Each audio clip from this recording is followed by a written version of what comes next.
Support for Colorado Today comes from Safeway, where you can shop online and get easy delivery or free pickup. Get the same prices, deals, and rewards as in-store. Shop the weekly ad, clip deals, and earn points at Safeway.com or in the Safeway app. Support for Colorado Today comes from Credit Union of Colorado, proudly calling Colorado home for over 90 years. Dedicated to showing up for the community and putting people first. Credit Union of Colorado. Learn more at cuofco.org.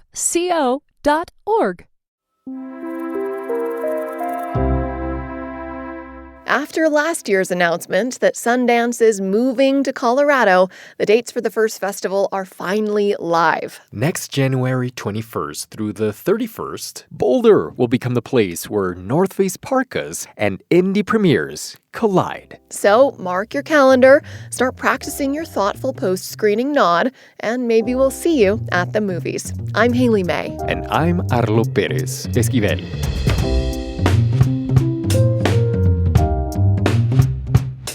Coming up, a certain pesticide used in Colorado doesn't discriminate between pests and pollinators. We have tested pollen coming into our hives, and it's just loaded with neonicotinoids. A new bill that could change how these chemicals are used is dividing farmers and environmentalists. Plus, we're learning more about the deaths of 6 workers at a Weld County dairy farm and the consequences for their employers.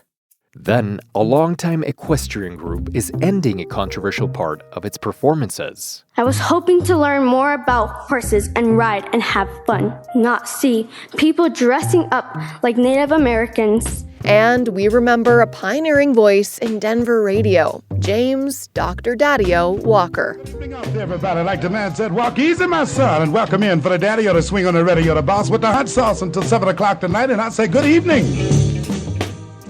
It's Wednesday, February 25th. Here's the news in Colorado today.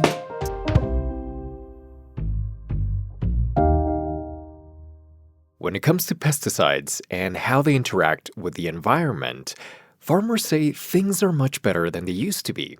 When I was a kid, I can remember my dad talking about using a lot of pesticides in gallons per acre.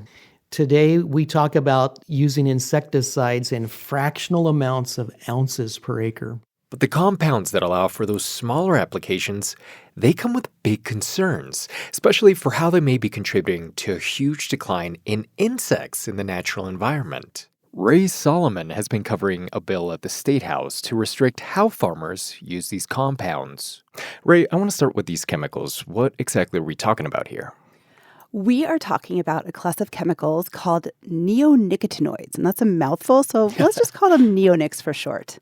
They're pesticides that farmers use to deal with a lot of different insects, and most farmers these days are using neonics in the form of pre-treated seeds, and that lets them get really, really precise about where they're using the chemicals. They just plant the seeds wherever they need them. And here's Mark Arnish. He's the Weld County farmer that we heard from in the intro. Seed-applied technologies has maybe been the greatest breakthrough in my farming career. From an exposure issue for my workers, from a investment perspective of we're putting the insecticide exactly where it needs to be. So it does sound like this is a much more precise way of protecting the crops. Yes, that's exactly how farmers feel. They're much safer than what they used to use, but that doesn't make them safe. How so? Well, there's lots of human health impacts as they make their way up the food chain. In mammals and people, they can cause neurological issues, reproductive issues, other health issues that scientists are just learning about. And part of the problem here is just how ubiquitous these pesticides have gotten. Experts estimate that neonics are used on millions of acres just in Colorado.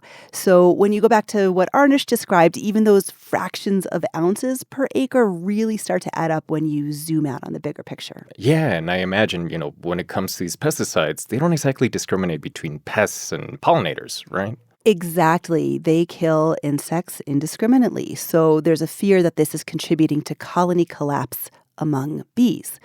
I spoke to Corey Kreft, who's a commercial beekeeper from Rocky Ford, and he says he's lost as much as 85% of his bees in some years.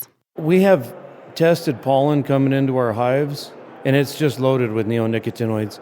The pollen that comes in, the bees use that to feed the next generation of larvae. It's an extreme amount of toxicity. And Arlo, tests have shown it's also in the honey. And that's one of the ways it makes it into you. Well, that's fun to know. I mean, I can see why lawmakers want to see restrictions on these chemicals. So what exactly are they talking about doing? They're talking about a bill that's moving through the legislature right now that's not an outright ban on neonics. Instead, it would require farmers to get a third-party expert to sign off in order to use those treated seeds. It's sort of like getting a prescription. So if a farmer can demonstrate that they really need these pesticides, they can still get their hands on them. But advocates expect a lot of farmers won't even seek them out. They won't need them. I spoke with University of Wisconsin-Madison agriculture expert Sean Conley, who said neonics actually don't help that much in places like Colorado that have cold winters that keep bugs in check. There's not a lot of insect pests in the north where we need a neonicotinoid. It's only isolated acres. Conley said that these chemicals are really being sold by the seed companies by default, and they're sort of used as like a blanket insurance policy against pests rather than a targeted solution. How are farmers reacting to the bill? Well, farmers are worried about it. You know, they're already struggling in a tough economy. There's tariffs. There's a difficult commodities market already. And they also told me that they felt blindsided. Here's Brandon Melnikov with the Colorado Farm Bureau. It's quite frustrating when you want to make changes in the agriculture industry and you don't invite anybody from the agriculture industry to the table on that. And then the farmer, Mark Arnish, also really pushed back on the idea that farmers are doing something that hurts their land and hurts their business in the long term. He's really invested for the future. He's got a granddaughter that he expects will take over the family farm and be that fifth generation on that land. He wants to make sure that the soils are fertile and healthy and that the ecosystems are healthy so that the farm will still be productive when she takes it over. He told me that if he was worried about neonics, he would definitely not be using them. Ray Solomon reporting for CPR. Thank you so much. Anytime, Arlo. The Occupational Safety and Health Administration, or OSHA, just released new information about 6 workers that died at a dairy farm in Weld County last summer. And the agency is also attempting to hold some of the people responsible to account. CPR's Elaine Tassi. So what we knew before this OSHA report came out is that there were these 6 men. All of them were Hispanic. Some of them were related either by blood or marriage. And they were all working at the Prospect Dairy Farm in Weld County. We understood them to be in some sort of a manure pit. And what we know is that they were exposed to hydrogen sulfide gas. And if you're exposed to quite a bit of it, it can lead to death. And so that's what we knew happened to these 6 men, but we weren't really sure what caused them the exposure. The OSHA investigation appears to have the answer. They tell us that a pipe in the manure management system at Prospect Ranch disconnected, releasing manure water and hydrogen sulfide gas. The findings put an end to months of speculation about what went wrong at the dairy farm and if anything could have been done to prevent it. In addition to its report, OSHA is citing Prospect Ranch and 2 other contractors for serious violations, including, quote, failure to protect its workers from atmospheric hazards, have a written hazard communication program, and train workers on methods to detect hazardous gases. Altogether, the companies face fines totaling roughly $250,000.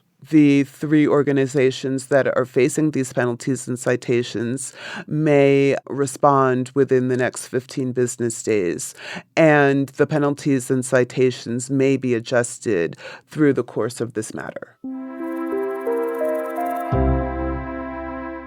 As we make them welcome back, Denver, how about it for the Westerners?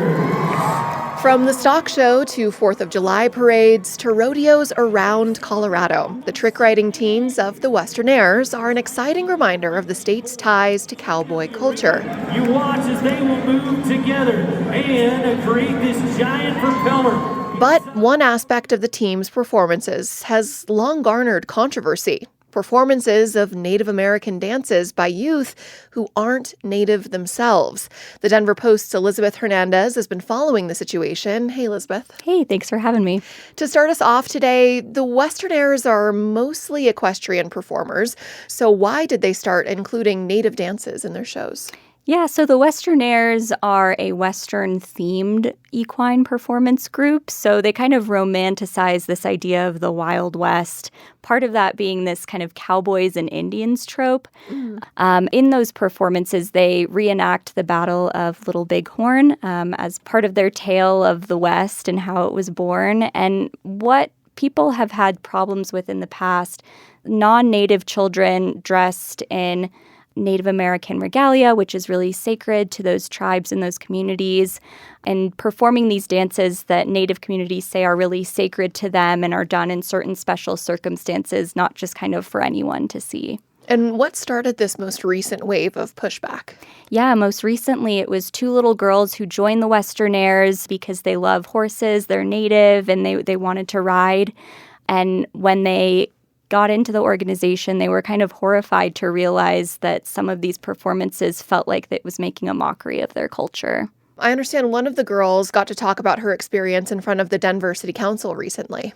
Yeah, one of the girls, Justice Maldonado, who is 11 years old, spoke in front of Denver City Council, shared a lot about herself, about being a Native American, about her family and her roots, but also shared her experience in the Westernaires and what it was like advocating for herself. I got involved with horses. I joined Westernaires. I was hoping to learn more about horses and ride and have fun. Not see people dressing up like Native Americans, not having to watch the cavalry ride around the arena with confidence and acting like they were the heroes when they were not. And Elizabeth, to bring us just all the way up to speed, you reported this week that the Westernaires have reversed their position and won't be performing dances in their future shows. Do you have any idea what caused them to change their minds? So the Westernaires did not respond to a request to comment for me, so I can't say with 100% certainty, but we do know that it sounds like pressure from the National Western Stock Show president, Wes Allison, contributed to their decision. He was there at the Denver City Council meeting when Justice spoke, and he listened to her story and also talked with her family and her grandmother who was there. And he ended up telling her grandmother via emails that I reviewed that he told the Westernaires, if you don't stop doing these performances, these Native American portrayals, that you might lose the opportunity to perform at the stock show.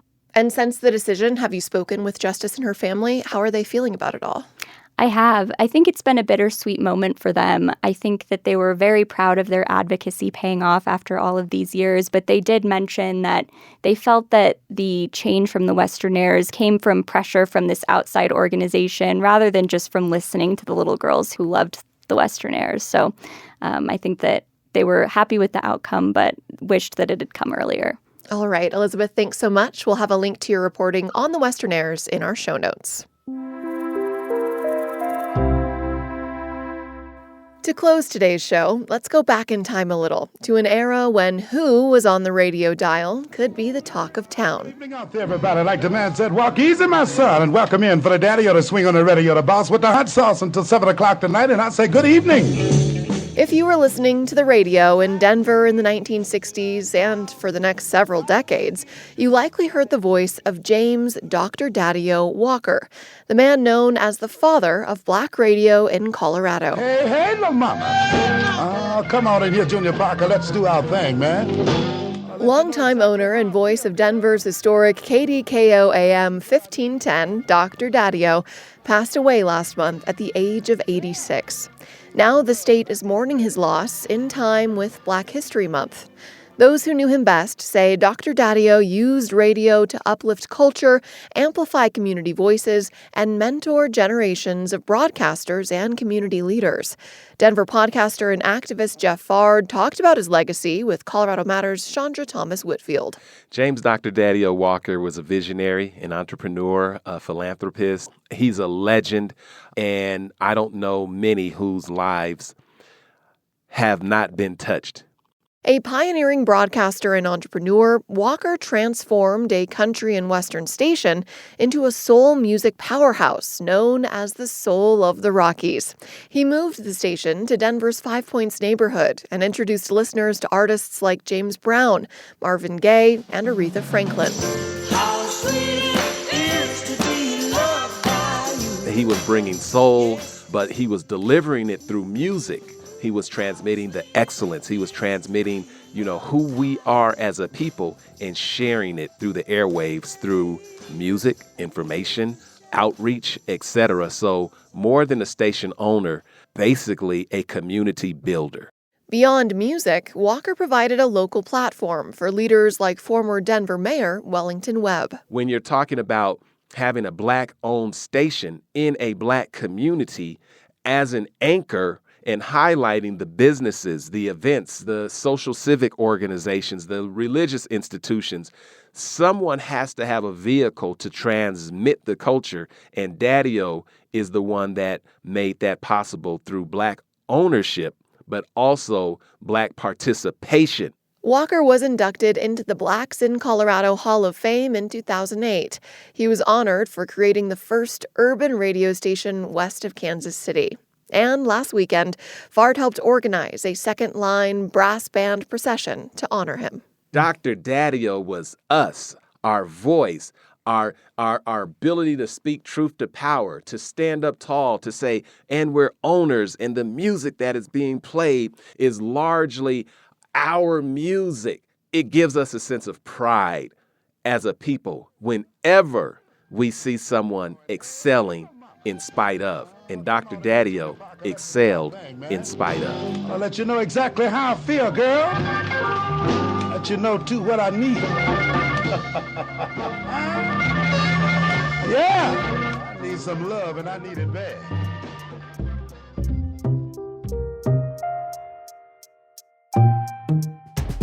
We're halfway through the work week and less than 2 weeks away from sunsets that stretch past 6 p.m., meaning brighter evenings are right around the corner. To stay up to date on Colorado's changing seasons, stories, and headlines, follow Colorado Today in your podcast app. I'm Haley May. And I'm Arlo Perez Esquivel. This is CPR News.